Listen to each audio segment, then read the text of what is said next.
Now, what about sickness? People are complaining that after their skies are sprayed, their pictures are being sent everywhere, they've got terrible headaches, they feel very dizzy, terrible sore throats, getting the flu, blah, blah, blah. How much of that is true? Absolutely, human health is being affected by dimming of the sun, right? I mean, just start alone with not getting sunlight. I mean, that's a very basic piece of human nutrition, I would say, right? Like we all kind of need to see the sun. It's really helpful for circadian rhythm and for sleep. And when you don't have that, it causes stress.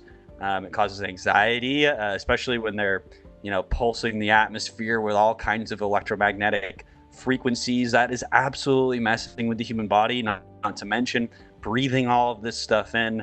I've heard President Trump say things like talking about spraying of stuff and how maybe we're spraying something all over the place, and that's what's making us all ill. So there's something wrong. There's something wrong. We've done something wrong. There's something, you're going to figure it out. Maybe it's a spray that we spray all over the place that nobody else does, other countries don't.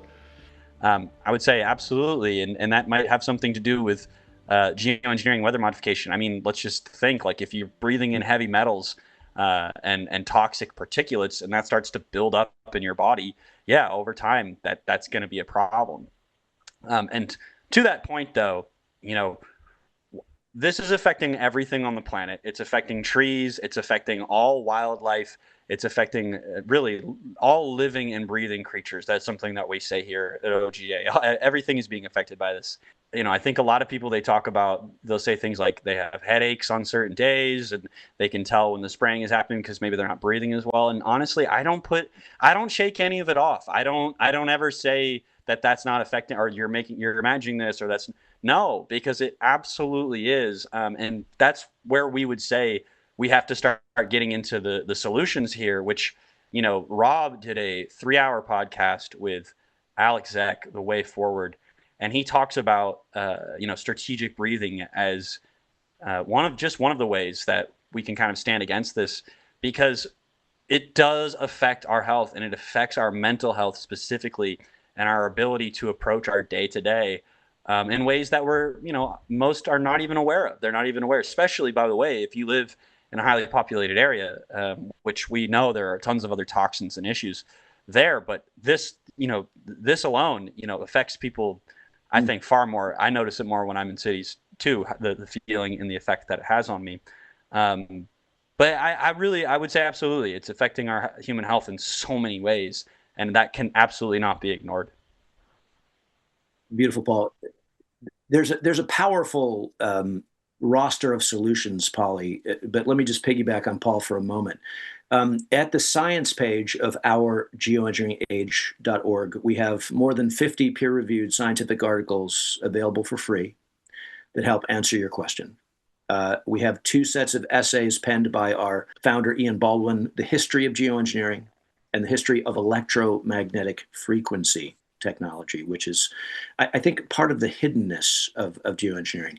But to bring it back to pump, jump, and dump, and your question, Polly, human and natural health, when chemicals are pumped into the atmosphere that have the same chemical signature as coal fly ash, aluminum, barium, strontium, manganese, mercury, synthetic polymers, which are still a mystery to most people, of course, human and natural health is going to suffer. Yeah.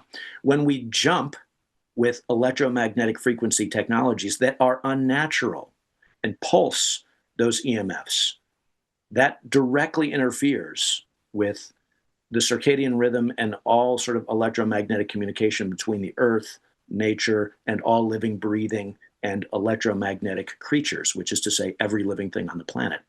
And finally, when these chemicals dump down into the earth and the water from the sky, attacking our natural biology with these synthetics in an attempt to replace natural biology with synthetic biology, of course, that directly harms human health. The so-called trails in the sky, Polly, are just the tip of the geoengineering iceberg. Yeah, that's the chemical signature of geoengineering. But jumping and dumping is equally, if not more important, to grok if we really want to lean into solutions, which begins, as Paul suggests, with the 20,000 breaths each of us take, each of us enjoy every day. If we can learn how to harness conscious strategic breathing, which, by the way, was at the core of every single religious and spiritual tradition around the world, going back thousands of years, Eastern, Western, indigenous, every religious and spiritual tradition understood the power, the fundamental, elemental, life force power of conscious strategic breathing. It's one of our secret Team Human superpowers. It's a secret because most of us have forgotten that we actually enjoy 20,000 breaths per day. And if you start with conscious strategic breathing and you roll it all the way out, let's say bookend it with the now 40 states in the United States that have introduced geoengineering-free legislation into their state legislatures, provoking a lot of public conversation about how we get rid of, over time, this geoengineering project, which has been around 100 years or so. Now we're talking. Now Team Human and nature are playing ball with the transhumanist globalists, and we will win. Oh yes, we will win. But it's winning. It's a dogfight, as we saw during COVID. It's a dogfight.